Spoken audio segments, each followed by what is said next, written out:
Bienvenue sur Kilomètre Zéro, le podcast de l'immobilier francilien proposé par le Crédit Agricole d'Île-de-France, dédié à l'accompagnement de tous vos projets immobiliers. Achat, vente, investissement locatif, travaux. Au fil des épisodes, des experts de l'immobilier vous dévoileront leurs meilleurs conseils pour les concrétiser sereinement. Pour cette 3e saison, la parole est donnée aux spécialistes de l'investissement locatif. Un partage d'anecdotes franciliennes et d'astuces à ne pas rater. Bonne écoute! Alors aujourd'hui, rencontre avec Jean-Baptiste, spécialiste de l'investissement locatif neuf au sein de Crédit Agricole d'Île-de-France Immobilier. Nous allons parler du dispositif Pinel et de ce qu'il offre comme avantage quand on souhaite réaliser un investissement locatif dans le neuf. Bonjour Jean-Baptiste. Bonjour Sarah. Auriez-vous une histoire à nous partager pour que nous puissions mieux comprendre la loi Pinel ? Bien sûr Sarah. J'ai rencontré un client qui souhaitait optimiser son imposition. Cela faisait suite au départ d'un de ses enfants du foyer fiscal. Il avait perdu une part sur ses impôts, passant de 4 à 3 parts fiscales, ce qui représentait une pression fiscale plus forte. Donc pour lui, il s'agissait d'environ 3 000 € supplémentaires d'impôts à payer par an.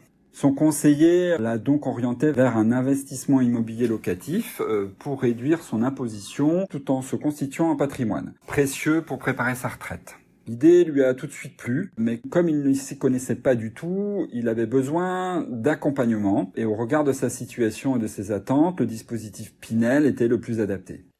Jean-Baptiste, est-ce que vous pouvez nous expliquer très concrètement ce qu'est l'investissement Pinel pour qu'on suive un petit peu mieux toute cette histoire ? Bien sûr, le dispositif Pinel vous permet d'investir dans l'immobilier locatif tout en bénéficiant d'une réduction d'impôt. Mais encore faut-il être éligible. Il y a un certain nombre de conditions à respecter pour en bénéficier. Alors, d'une part, le logement doit être neuf, réhabilité ou en cours de construction. Il doit se situer dans une zone identifiée où la demande est plus importante que l'offre. Vous ne pourrez pas le louer meublé. Vous ne fixerez pas librement votre loyer. Vos futurs locataires ne devront pas non plus dépasser un certain niveau de revenus et vous vous engagerez à louer sur une durée allant de 6 à 12 ans. L'avantage, en revanche, c'est une solution qui vous permet de louer à vos enfants, à vos parents, tant qu'ils ne sont pas rattachés à votre foyer fiscal. Et plus la durée de votre location est longue, plus la réduction d'impôt est importante. Alors attention aussi aux fausses idées reçues. Les loyers perçus serviront certes à payer les échéances de votre crédit, mais il est important de préciser qu'un effort d'épargne sera forcément à faire. Cela signifie que vous devrez nécessairement financer de votre poche une partie du crédit chaque mois. L'effort peut être plus ou moins important en fonction du projet, mais s'élèvera au minimum à 150 € par mois. Il faudra être patient avant d'être rentable, mais c'est aussi un formidable levier pour préparer sa retraite et bénéficier à terme de revenus complémentaires. Merci beaucoup pour ces détails qui permettent effectivement d'y voir plus clair. Alors, pour reprendre le fil de votre client, comment ça s'est passé après pour lui ? Alors, dans le cas de mon client, on s'est mis d'accord sur un budget approximatif de 200 000 € sur une zone équivalente à la 2e couronne de l'Île-de-France, qui est une zone tout aussi dynamique que la 1re couronne, quand on dépasse de possibles a priori. Tous les projets que je lui ai proposés faisaient partie de notre programme immobilier, c'est-à-dire qu'ils avaient été tous rigoureusement sélectionnés sur la base de critères permettant de garantir un investissement de qualité, sécurisé et donc rentable. Ok, super. Alors comment ça s'est déroulé ensuite ? Je lui ai donc proposé un programme neuf de taille intermédiaire dans la commune de Villiers-sur-Marne. Il ne connaissait pas le coin, je lui ai donc proposé d'aller visiter, voir s'il projetait un achat à cet endroit, non pas pour y vivre, mais bien pour y investir. Il a aimé l'environnement, qui répondait bien à ses attentes.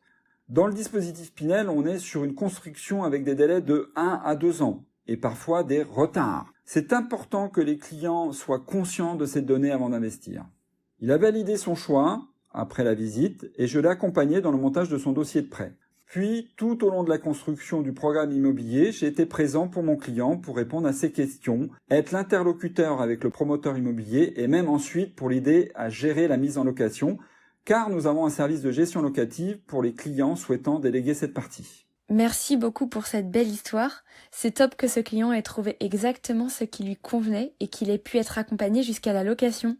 Alors justement Jean-Baptiste, est-ce que vous avez des conseils supplémentaires à donner aux personnes qui nous écoutent ?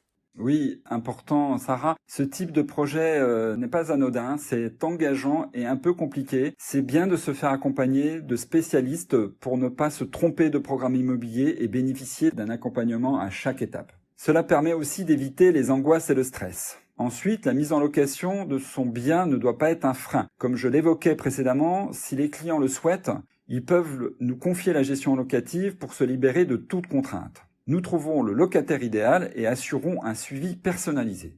Ensuite, pour les logements Pinel, la location descendant et ascendant peut être un véritable atout. Si par exemple les enfants du client dont je vous ai parlé sont intéressés pour y vivre car le logement n'est pas loin de l'école de commerce ou de l'université où ils suivent leurs études, eh bien c'est possible.